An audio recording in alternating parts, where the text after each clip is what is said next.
नमस्कार प्यारे विद्यार्थियों, डीजे सर क्लासेस के इस ऑनलाइन चैनल पे आपका फिर से स्वागत और अभिनंदन है।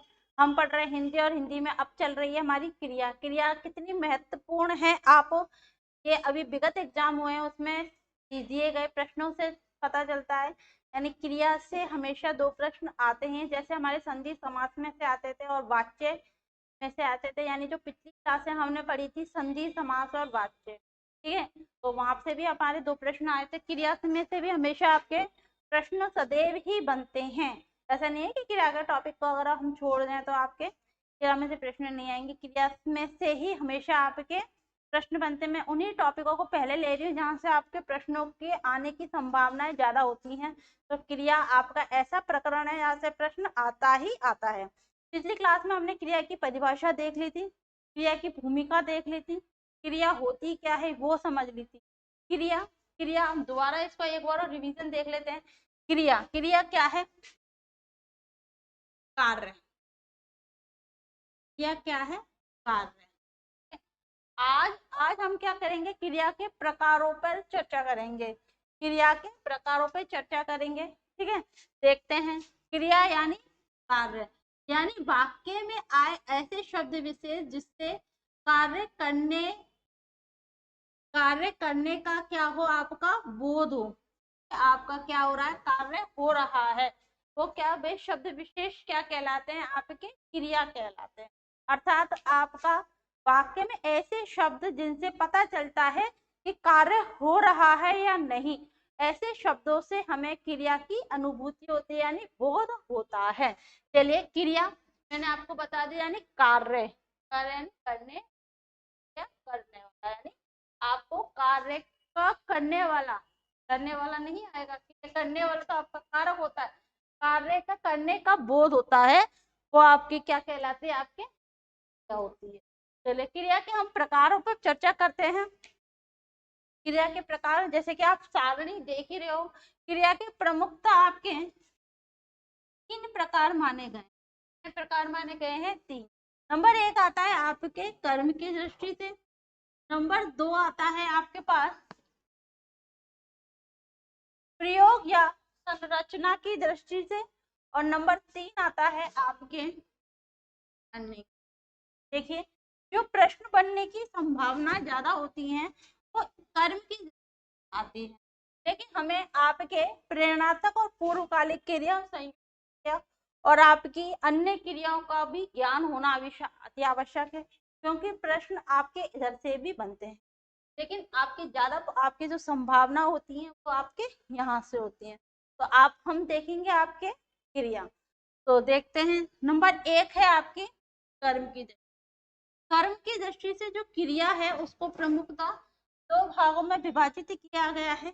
नंबर एक है आपका अकर्मक, पर एक है आपकी अकर्मक क्रिया। नंबर दूसरी है आपकी सकर्मक क्रिया। अकर्मक क्रिया यानी नाम से ही पता चला अकर्मक। आ आ यानी नहीं, आ यानी नहीं। कर्म, जहां आपका कर्म नहीं होता, ऐसी कौन सी होती है? अकर्मक क्रिया होती है, जहां पर क्या होता है? आपका कर्म नहीं होता। यानी ऐसी क्रियाओं में कार्य का सीधा प्रभाव किस पे पड़ता है? कर्ता पे पड़ता है। यानी जो क्रिया हो रही है, कार्य जो हो रहा है, ये क्या है? आपका कार्य। ये इसका सीधा प्रभाव किस पे पड़ता है? कर्ता। यानी यहाँ पे आपका स्वयं पर प्रभाव पड़ना, पर स्वयं पर प्रभाव पड़ना क्या कहलाता है? आपका अकर्म। जैसे कि मैंने बताया आपका कर्म की दृष्टि। कर्म क्या है? कर्म होता है काम। काम, कर्म यानी अब मैं क्या कर रही हूँ? मेरा कर्म कर रही हूँ, मेरा काम कर रही हूँ। अब आप कहोगे कि मैडम आपने क्रिया का अर्थ भी यही बताया। क्रिया क्रिया होती है आपका कार्य, ठीक है। और आपका ये मेरा कर्म है, मेरा काम है, मेरा कार्य है, यानी ये मेरा कर्म है, ठीक है।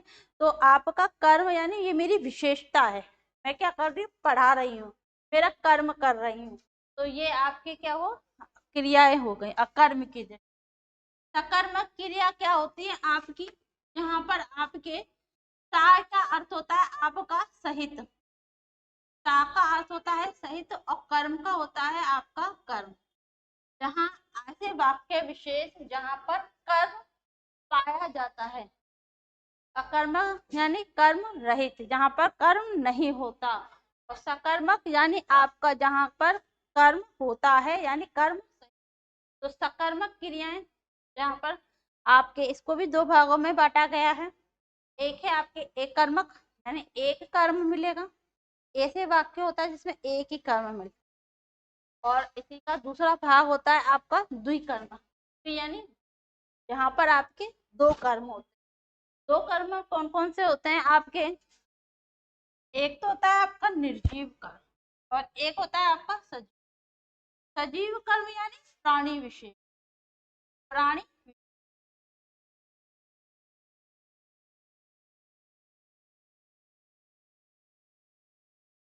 और निर्जीव कर्म यानी अप्राणी विशेष, अप्राणी। ठीक है, तो आपके सकर्मक क्रिया कौन सी होती है आपके?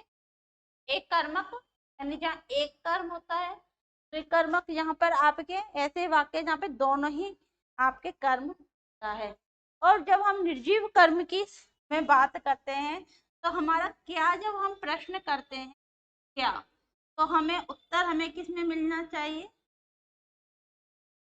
जब हम प्रश्न करेंगे किसको, जब हम कर्म कितना है जब देखते हैं क्या और किस करते हैं ना, तब हमें सजीव कर्म आना चाहिए। तो हम आगे चर्चा करेंगे बाद में। फिर आता है हमारे दूसरा प्रयोग या संरचना की, संरचना की दृष्टि से, यानी इसकी संरचना है प्रयोग है, उसके आधार पर इसको बांटा गया है। नंबर एक बांटा था अपना कर्म, यानी इसमें कर्म की विधानता है या ऐसी क्रियाओं में। ठीक है, दूसरी आती है संयुक्त प्रयोग या संरचना, इसमें आपका पहला भाग आता है संयुक्त, यहाँ पे आपकी दो क्रियाएं एक साथ संपन्न होती हैं, इसीलिए आपसे संयुक्त क्रिया। प्रेरणात्मक क्रिया आपकी होती है जहां पर हम आज्ञा देकर कार्य करवाते हैं। क्या देकर? आज्ञा देकर कार्य कर, तो वो कौन सी क्रिया है उनकी? आपकी प्रेरणात्मक क्रिया। आज्ञा देकर, या फिर हम कह सकते हैं आपके निर्देश देकर ऐसे कार्य करवाते हैं, वो किसमें आएंगे? सारे वाक्य प्रेरणात्मक। पूर्वकालिक क्रियाओं में आपके दो क्रियाएं एक साथ होती, वह सोकर उठ गया, तो पहले एक कर्म क्रिया करी उसने, उसके बाद तत्पश्चात तुरंत दूसरी क्रिया हुई। ठीक है, यानी एक खत्म होने के तुरंत बाद ही दूसरी क्रिया जहाँ स्टार्ट हो जाती है, वहां आपकी क्या आती है? पूर्वकालिक क्रिया। पूर्वकालिक क्रियाओं की अपनी एक विशेषता होती है, इसी तरह आपकी प्रेरणात्मक क्रियाओं की भी एक पहचान होती है, तो होती है। आगे चलते हैं हम कृतन अन्य क्रिया, यानी इसका जो तीसरा भाग है वो है आपके अन्य। पहला आएगा आपका कृतन, नंबर एक है आपके पास कृदंत क्रिया। कृदंत क्रिया को भी दो भागों में बांटा गया है, समापिका। कृदंत कहते हैं किसे? ऐसी क्रिया विशेष जहां पर आपके प्रत्यय, कृदंत क्या है? प्रत्यय, प्रत्यय जोड़ने से आपकी क्रिया की समाप्ति होती है, वो क्या कहलाती है? तो भी दो भागों में बांटा गया है, समापिका और असमापिका। समापिका पता चलता है कि आपकी क्रिया समाप्त हो गई है, असमापिका पता चलता है कि आपकी समाप्त नहीं हुई है। फिर आती है आपकी नाम धातु, तात्कालिक क्रिया, क्रिया, अनुकरणात्मक क्रिया, अपूर्ण क्रिया और आपकी पूर्ण। प्रकार आपके ये जो क्रियाएं होती हैं वो आपकी कितनी होती हैं? 4, 5 और आपके 7 होती है। तो दोबारा हम एक बार और स्टार्ट करते हैं, इसको देखते हैं। मैंने आपको क्रियाओं के प्रकार बता रही हूँ, क्रिया के भेद समझा रही हूँ, क्रिया के टाइप्स बता रही हूँ, यानी आपके क्या बता रही हूँ मैं? क्रिया के टाइप, इंग्लिश में बात करें तो क्रिया के हम क्या कर रहे हैं? टाइप्स। तो ये क्या है आपके टाइप। और क्रिया को मैं एक शब्द आपके इंग्लिश में ये आपके बात करें तो आपके ये आपके क्रिया के मैंने बताया आपके भेद। कर्म की दृष्टि से आपका कर्म प्रधान है, प्रयोग या संरचना की दृष्टि से आपके, फिर आपके बात होती है अन्य, ये है आपके प्रकार। उतार लिया होगा, यानी आपको मैंने सारणी बना के समझाई है, ये आपको समझ में आ रही होगी। आगे बात करते हैं हम, नंबर 1 पॉइंट पे चलते हैं हमारी कर्म की दृष्टि से। ये बहुत ही आपके महत्वपूर्ण आपका प्रकरण चल रहा है। यहाँ से आपके अगर आपने क्रियाएं समझ ली तो मैं नहीं मानती आपको इसमें क्रियाओं से संबंधित प्रश्नों में कभी भी गलती कर सकते हो, क्योंकि क्रिया जब हम करेंगे ना तो क्रिया में आपके पहचानना आवश्यक है क्रिया होती क्या है। अकर्मक और सकर्मक क्रियाओं में भेद में हम कभी कंफ्यूज हो जाते हैं। अगर आप क्रिया अच्छे तरह समझ गए ना तो आपके वाच्य से संबंधित प्रश्न भी कभी गलत नहीं होंगे। आपने जब मैंने वाच्य पढ़ाए थे ना, आपने देखा होगा वहां पे भी मैंने क्रियाओं का जिक्र करा था, वहां पे भी मैंने अकर्मक और सकर्मक क्रियाओं का जिक्र करा था। तो वो आपके क्या थे यहाँ पे, यही चीज। अकर्मक और सकर्मक अगर आप क्रिया अच्छी तरह समझ लेते हो आपके दिमाग में आ जाएंगे, हाँ ये अकर्मक है या सकर्मक, तो आप क्या कोई भी प्रश्न गलत नहीं हो सकता। ठीक है, चलते हैं हम आपके नंबर 1 कर्म की दृष्टि से। क्या देख रहे हैं हम, क्या का जो पहला टाइप है या हम भेद है, आपका प्रकार है, वो है आपके कर्म के आधार, कर्म के आधार पर।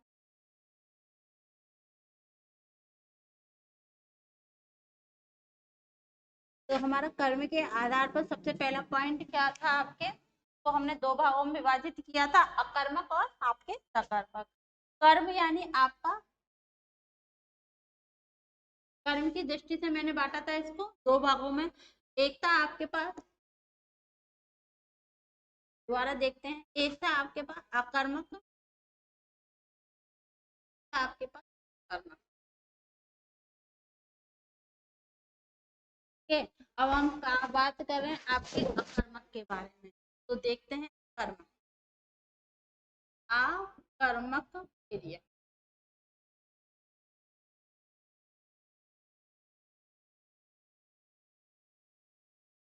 ऐसे वाक्य विशेष, पहले तो हम अकर्मक का आपको देखते हैं, अर्थ देखते हैं। अकर्मक का शाब्दिक अर्थ है, अकर्मक का शाब्दिक अर्थ है कर्म से रहित, कर्म से रहित। आगे देख, ऐसे वाक्य विशेष,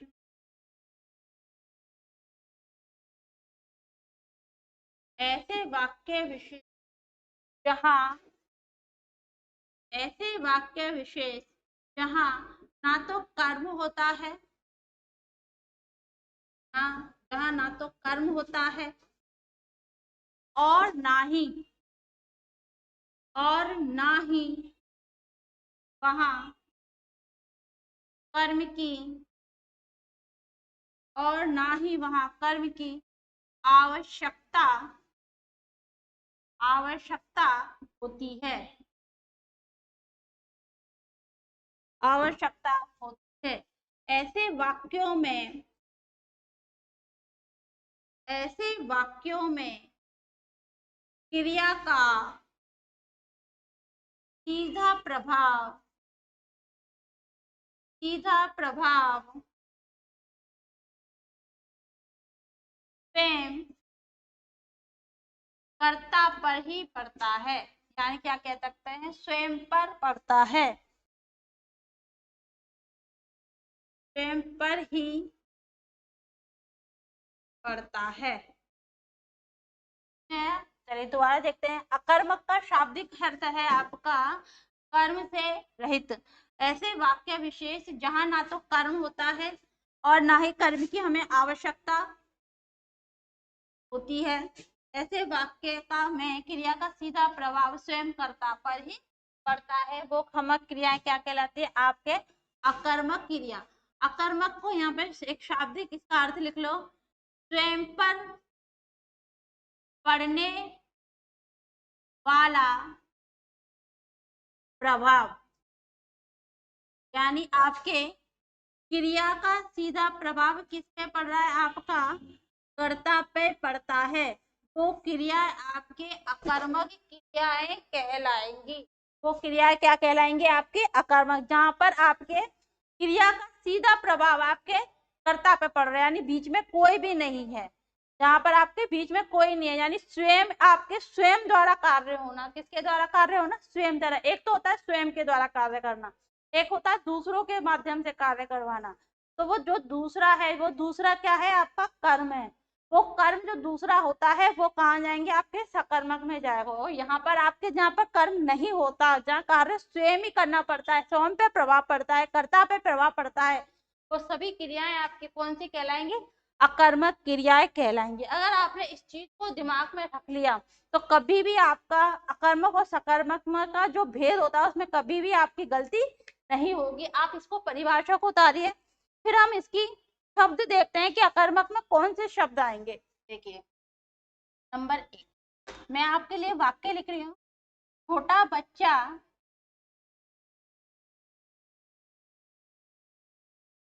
रो रहा है। आपको ये देखना है कि इसमें आपकी क्रिया कौन सी है, अकर्मक है, सकर्मक है। छोटा बच्चा रो रहा है, इसका दूसरा रूप है छोटा बच्चा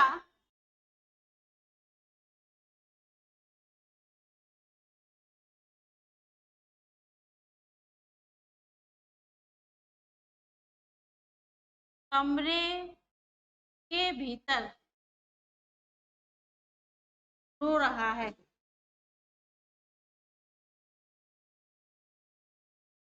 एक बार तीसरा लिखना, छोटा बच्चा कमरे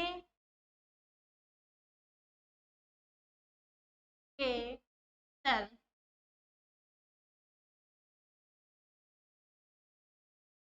जोर जोर से रो रहा है। जब इस प्रकार के वाक्य आते हैं ना तो बच्चा कंफ्यूज हो जाता है कि इसमें कर्म कौन सा है। ठीक है, तो इसको ही हमें पहचानना है। बच्चे कई बार क्या होता है, एग्जामिनर कंफ्यूज करने के लिए, बच्चे को भ्रमित करने के लिए लंबे लंबे वाक्यों को दे देता है, जहाँ बच्चा क्या वाक्य को देखकर कंफ्यूज हो जाता है कि इसमें से मेन कर्म क्या है। तो मैंने आपको कर्म पहचानने की एक ट्रिक बताई है, जहाँ आप क्या और किसको का प्रश्न करोगे। क्या करोगे? क्या और किसको। यदि आपको क्या और किसको में से, दोनों प्रश्नों में से किसी का भी उत्तर मिल जाता है, या तो क्या का मिले या आपको किसको का मिले, वहीं पर आपका कर्म होगा। अगर इन दोनों में से आपको किसी का भी उत्तर यदि नहीं मिल रहा है तो यूँ समझ लीजिए वो आपका कर्म नहीं है, यानी वो क्रिया कौन सी है? अकर्मक है। चलिए मैं देखती हूँ। छोटा बच्चा, तो ये क्या है आपका? क्या क्या है? करता है। छोटा बच्चा क्या है आपका? करता। यहाँ पे रोना क्या है? ये क्या है? रो की मूल धातु दे दिए, धातु दे दिया है। रोना क्या है? इसकी क्रिया। मैं आपको यहाँ से समझाती हूँ। छोटा बच्चा क्या है आपके पास? करता। रोना क्या है आपके पास? हाँ। रहा है क्या है आपके पास? सहायक क्रिया। तो क्रिया का सीधा प्रभाव किससे पड़ रहा है? छोटे बच्चे पे पड़ रहा है। ठीक है, तो आपका, मैंने आपको क्या बताया? स्वयं के द्वारा। अब बच्चा रो रहा है तो यानी स्वयं ही तो रो रहा है ना, कोई उसे रुला तो नहीं रहा। तो बच्चा स्वयं पर प्रभाव पड़ रहा है, स्वयं पर पड़ रहा है इसका प्रभाव, वहां आपके अकर्मक, यानी क्रिया का सीधा प्रभाव कर्ता पे जहां पड़ता है वहां आपके अकर्मक। दूसरी वाक्य में देखते हैं। छोटा बच्चा, ये भी आपका कर्ता। ठीक है, कमरे के भीतर रो रहा है। अब आप जैसे ही ये शब्द आया आप कंफ्यूज, कौन सा है, कर्म है या नहीं। अच्छा चलो ठीक है, प्रश्न करते हैं। छोटा बच्चा, पहले कर्ता को उठाओ, फिर आप कर्त क्रिया को उठाओ, बीच के शब्द को छुपाओ, फिर जैसे ही आप प्रश्न करोगे क्या, छोटा बच्चा क्या रो रहा है, हमें उत्तर नहीं मिला। मैंने पूछा आपका छोटा बच्चा किसको रो रहा है, उत्तर नहीं मिला। अगर मैं ये पूछती हूँ छोटा बच्चा कहाँ रो रहा है, क्या बोला मैंने, कहाँ रो रहा है, तो कहाँ का आपको उत्तर मिल गया कि कहाँ रो रहा है, आपके कमरे के भीतर रो रहा है। जहां पर आपके कहाँ, कैसे, आपके किसे ऐसे शब्द विशेष आते हैं वो आपके क्रिया विशेषण के अंतर्गत आएंगे। याद रखना, जब हम क्रिया विशेषण पढ़ेंगे तब हम इन चीजों को देखेंगे। तो बच्चा कहाँ रो रहा है? आपके कमरे के भीतर। तो यहाँ पर आपका क्या का जवाब नहीं मिला, कहाँ का जवाब मिला। यहाँ की क्या है आपका स्थान विशेष है। रोना क्या है आपके पास, रोना क्या है, यह है आपके पास क्रिया, रहा है क्या है सहायक क्रिया। चलिए दूसरा देखते हैं, तीसरा, छोटा बच्चा वही बात करता है, कमरे के भीतर क्या है स्थान विशेष है। आपका यहाँ पर हमें कहाँ का जवाब मिल रहा है, जोर जोर से रो रहा है, जोर जोर से कैसे रो रहा है, जोर जोर। कौन सी बात, रीतिवाचक क्रिया विशेष, ठीक है आपका कौन सा है रीतिवाचक क्रिया विशेष। ये कौन सा है आपका क्रिया विशेषण है। क्रिया की क्या बताई यहाँ पे विशेषता बता दी, यानी वो यहाँ पर आपका सकर्मक क्रिया नहीं है, ये भी आपका क्रिया की विशेषता। रोना क्या है आपकी मेन क्रिया, और रहा है या क्या है आपकी सहायक। यानी इस प्रकार के जो वाक्य दिए गए होते हैं वहां पे कर्म नहीं है, वो आपको भ्रमित करने के लिए, कंफ्यूज करने के लिए आपके लिए इस प्रकार के वाक्यों का चयन किया जाता है, जैसे कि बच्चा कंफ्यूज हो जाए। तो ये वाक्य पूरा के पूरे, ये तीनों जो वाक्य मैंने दिए हैं वो क्या है आपका अकर्मक वाक्य ही है, अकर्मक ही है, क्योंकि यहाँ पर आपके मैंने कंफ्यूज करने के लिए आपको इन शब्दों को दिया। ये क्या है कमरे के भीतर स्थान विशेष है, यहाँ कहाँ रीतिवाचक आप सॉरी आपके क्रिया की विशेषता बता दी, यहाँ पे ये भी आपकी क्रिया की विशेषता बता दी, यहाँ पे आपके स्थान बोधक शब्द का इस्तेमाल कर दिया है। ये शब्द कहाँ आएंगे आपके, हैं आपके सकर्मक क्रिया नहीं है, आपके अकर्मक। आगे दूसरा उदाहरण देखते हैं हम, अकर्मक का ही हम दूसरा उदाहरण देखते हैं। चिड़िया चिड़िया उड़ती है, चिड़िया उड़ती है, चिड़िया आकाश में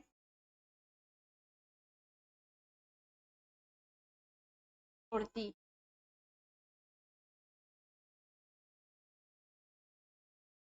चिड़िया आकाश में, चिड़िया आकाश में बहुत तेज उड़ती है,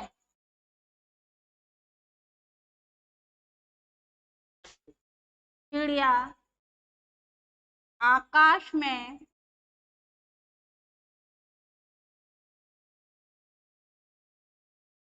जोर जोर से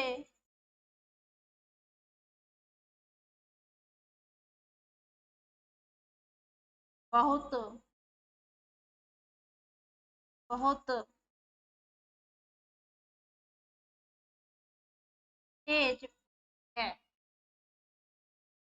अब मैंने आपको एक ही सेंटेंस के आपको 4 भाग करके बताएं कि आपके आपको ये पहचाने कि अकर्मक है या सकर्मक।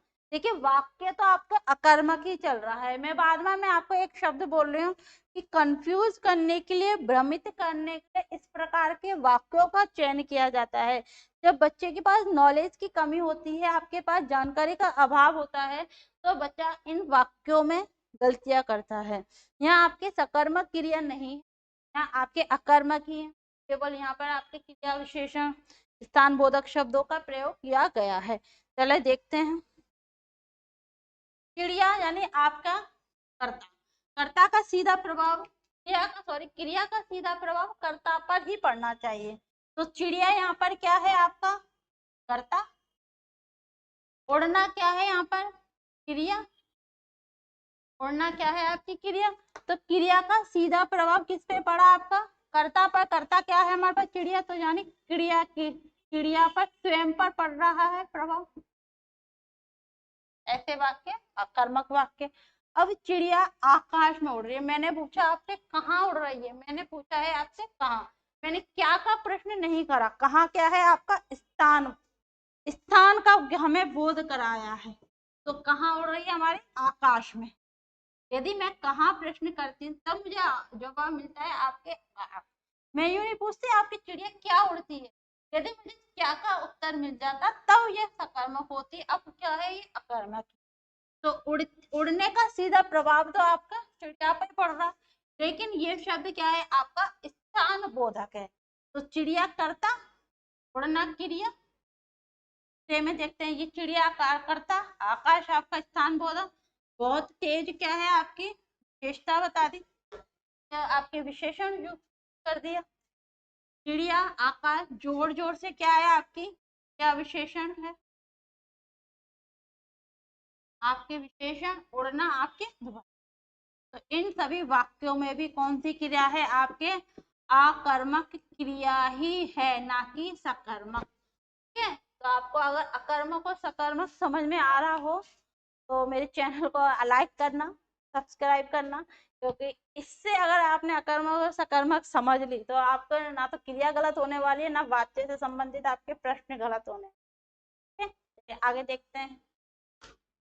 पंखा चल रहा है,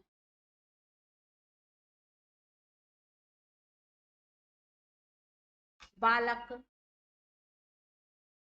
सो रहा है,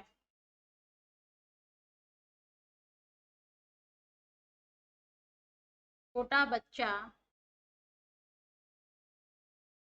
उठ गया,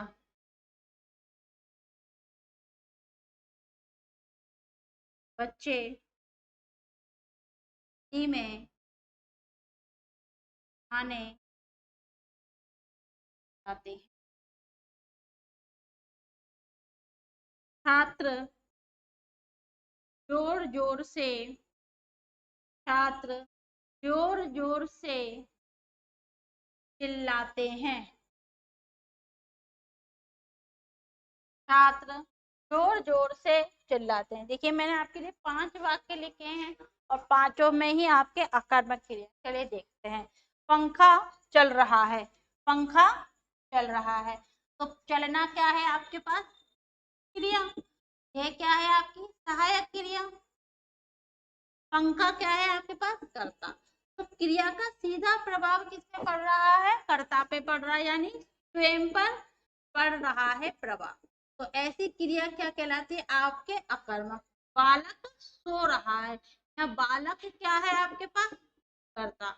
अब सो कौन रहा है, बालक स्वयं ही तो सो रहा है।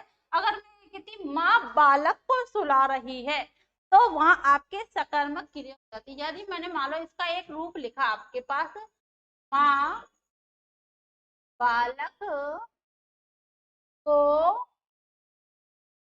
सुला रही, तो अब मैं आपसे प्रश्न करूंगी कि माँ किसको सुला रही है। मैंने बालक को छुपा दिया, मैंने बोला बालक किसको सुला रही है, को का आपके पास उत्तर मिला कि बालक को सुला रही है, को का उत्तर मिला आपको बालक को। और बालक क्या है आपके पास, सजीव कर्म है।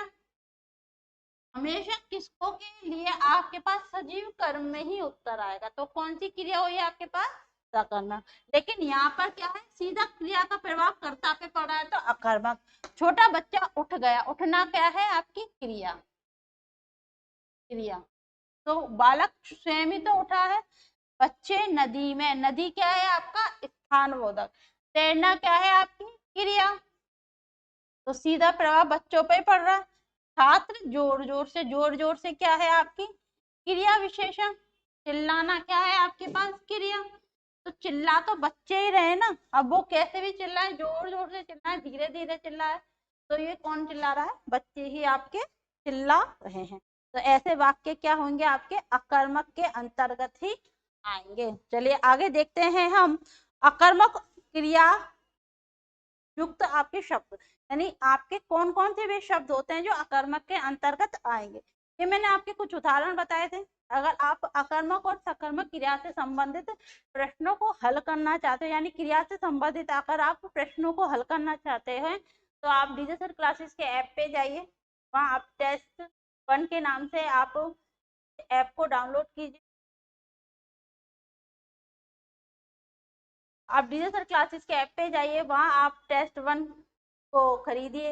वहाँ आपको 4,500 आपके प्रश्न हैं, आपके सिलेबस से संबंधित, वहाँ आप प्रश्नों को हल कीजिए और खुद को ही पता चलेगा कि आपकी तैयारी किस स्तर पर चल रही है। तो आपको क्रिया हुआ, वाच्य हुआ, संधि समास हुआ, और भी आपके प्रकरण हुए, वो सब आपके टेस्ट 1 पे पड़े हुए हैं। तो मात्र आपके 1 रुपए में है, बिल्कुल आपके निःशुल्क, कोई भी इसका चार्ज नहीं है। केवल आपकी तैयारी बेहतर बनाने के लिए इसको चालू किया गया है। देखते हैं हम अकर्मक से संबंधित और कुछ शब्द। ये क्रियाएं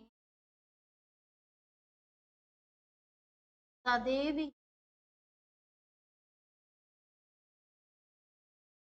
आकर्मक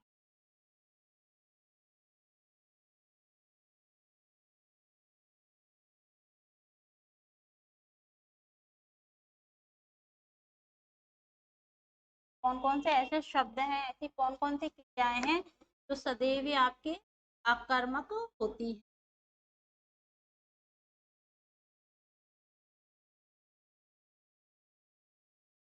जैसे कि हंसना। अब व्यक्ति स्वयं ही तो हंसता है ना, हंसना, रोना, सोना, उठना, उड़ना, बैठना, चिल्लाना, चिल्लाना और तैरना,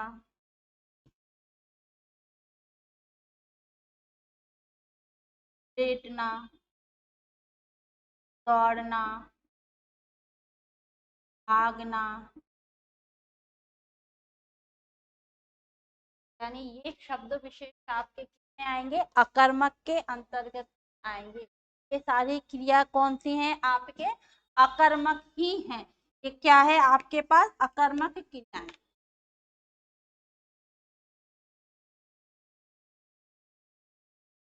अब हंसते स्वयं ही है, स्वयं पर प्रभाव पड़ता है।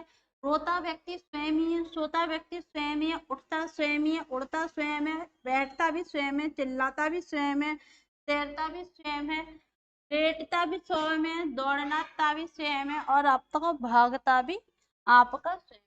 यानी ऐसे शब्द विशेष जहां पर आपके स्वयं पर प्रभाव पड़ रहा है। इस पर प्रभाव पड़ रहा है आपका स्वयं पर। तो वे सभी क्रिया कौन सी होंगी, आपके अकर्मक क्रियाएं होंगी। यानी ये शब्द जो मैंने लिखे हैं, ये क्रियाएं जो मैंने लिखी है, वो सदैव ही अकर्मक होती हैं। ये कौन सी होती हैं, आपके अकर्मक होती हैं। इनको अगर इन शब्दों को भी आपने याद कर लिया, हंसना, रोना, सोना, उठना, उड़ना, आपका लेटना, चिल्लाना, भागना, दौड़ना, ये शब्द क्या है, आपके अकर्मक युक्त क्रियाएं, यानी अकर्मक के अंतर्गत ही आएंगे। लेकिन हाँ, हो सकता है कभी इनका प्रारूप चेंज हो जाता है। जैसे कि मैंने कहा, मैं बालक को हंसवाती हूँ, ठीक है, मैं छोटे बच्चे को हंसवाती हूँ, यानी यहाँ पे आपकी प्रेरणात्मक क्रिया आ गई, वहां आपकी प्रेरणात्मक क्रिया थी। माँ बालक को सुलवाती है, तो यानी दूसरे से कहकर, यानी आज्ञा देकर, निर्देश देकर, वहां आपके रूप परिवर्तन हो सकता है। लेकिन ये क्रियाओं का जो मूल आपका है, वो कौन सी है, आपके अकर्मक क्रिया। चलिए, आज की क्लास मैं समझते हैं आपको पसंद आई होगी, अच्छी लगी होगी। तो मेरे चैनल को लाइक और सब्सक्राइब कीजिए। तो ये हम क्रिया से संबंधित जो प्रश्न और देख रहे हैं, तो हम आगे की क्लास में देखते हैं। और आज के लिए है इतना ही। आज के लिए धन्यवाद।